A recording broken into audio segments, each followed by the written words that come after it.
How's it going, Twitter? Got a meeting this morning, so I thought I'd make a real nerdy video about plant growth, symmetry. Pretty foggy. I got some birds on the line here. This is my tree of inspiration right here. That's a big oak tree, has space. You can see the fractal nature. See all the trunks and branches and how those move out. So when you look at how fractal has to do with phi, it's the ratio. I want to kind of get into that and why you get to more production, more efficiency with two crops. So when you're looking at that tree, what you're seeing is a little bit more of a northerly curve to that, and it's all has to do with sun. That's the way plants behave. It's all in relation. And the fractal nature is the difference between one, it's just like the difference between my arm and my body here. That's the golden ratio, if you will. And if you make that, it makes these fractal things make this. And if you look at a hurricane, if you want to get to category 3, category 4, category 5, it's got to be underneath high pressure. It's got outflow, inflow, and it's got to turn in this certain way. And what I found with intercropping, when we look at the economics, is empowering genetic expression in two crops in two different parts of the season is really how we make the econ work. So what I was basically saying the other day is we can take all of this technology with GMOs, or if you don't want to do that, everything's sold for unit price. So if we just empower things and look at the 3 finites, and that was my kind of tangent on Amazon the other day. They don't promote products. They just want a bigger portion of your income. So I think it all comes down to, time, light, and nutrients. So how do we get more time out of relay cropping? There's a little trick here. I'm going to talk about a few trade secrets here. I call this an agronomic algorithm. Basically, we can have a cereal growing. So if we place that cereal, and this has taken about 4 years of trial and error. And it's real funny. I planted beans in March of 2016, and I had this account that made fun of me, whatever you call it, mocking me. And they said, plant your beans in March like an idiot. And I actually wanted it to freeze. That's a weird thing about experiments. I root for nature. I root for disaster. And what happened was I had it cross-planted. Okay, so I had it cross-planted, and in the gully, it got down to 24 degrees. These plants right here died.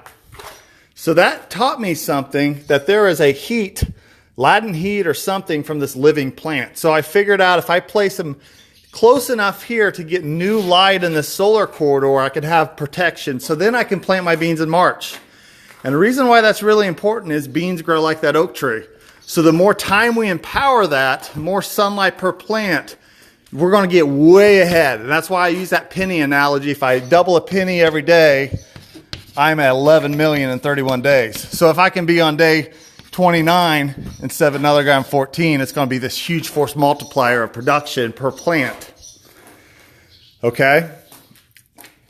So the other force multiplier is equilibrium. So when you look at the supply and demand of water, in monocrops, we're just waterlogged.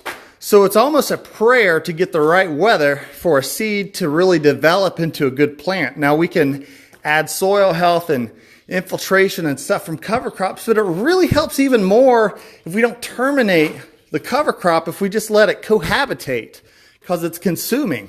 So if my supply up here in muddy March and muddy May is up here and I'm trying to develop something, it's going to have a tough time. But if I can have something consuming it, I think there's this actual synergy here where if we consume and infiltrate it enough, especially in parts of the field where we have some undulations, some hills, some runoff, we're actually going to have more moisture consuming it with a living plant, than having it bare with all the right fundamentals. I mean, it just really rains 2 inches in 10 minutes anymore. That's just the way nature works.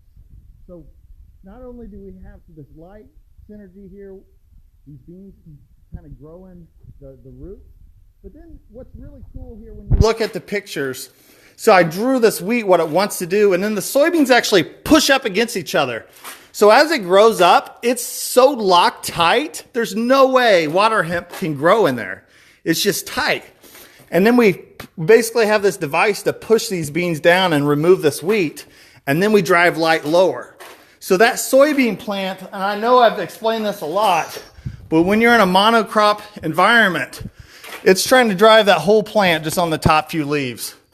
When we prune it and we can drive this light in between here because we remove this, we empower that plant to have a big force multiplier, 3, 4, 5, 6 times more light per plant. So that plant is energized to grow more per day. So if it's growing more per day, we planted it early, and we have all these force multipliers go together to get plants similar to that. That's all I got. All right? Thanks for watching. One more thing while I got you.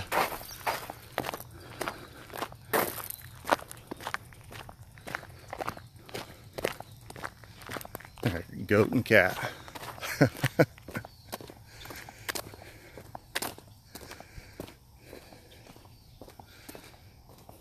Thin flowers, much more production per plant. Not science, or not rocket science. Hey! Alright, see you guys.